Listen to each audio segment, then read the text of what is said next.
just pass the name of a container image. Dive will open that up and perform an analysis. And then you'll be presented with an overview of the contents of the image. So in the upper left, we have the layers. And then on the right-hand side, we have the files.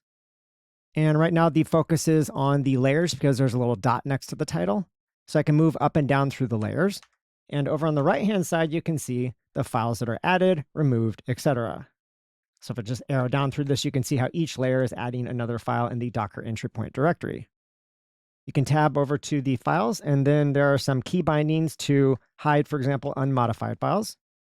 So now I have just the added files. Tab back over, put the unmodified back. Another helpful way to look at this is to collapse all the directories with Control Space, and then come down and maybe expand one directory I'm interested in with a spacebar. Tab back over to the layer contents, and now you can see a little bit more clearly what's being added to this image. And then if you use Control A, you can switch to an aggregated view of the changes across all the layers. And then if I use the arrows, I can move through the layers and see all the changes up to a particular layer at that point in time.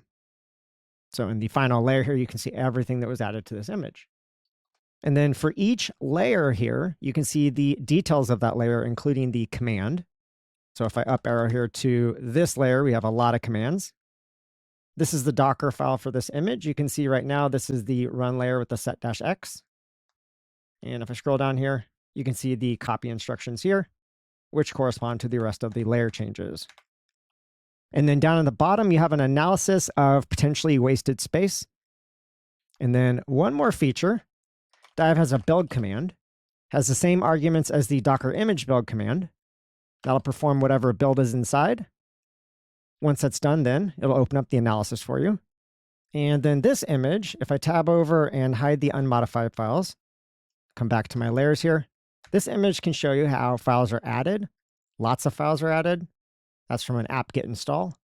And then here's what a file looks like if it's removed. And then in the last layer, you can see what it looks like if a file was modified. So modified, removed, added. And then there's also a Control F, which allows you to search through the files. For example, I was installing the grc package here, so maybe I want to type grc just to see any files with the word grc in them. Or maybe I'm curious about where the configuration files are at, so I can put in conf. And then because I'm sitting on the app install line, I can now see any conf files are added with that particular package.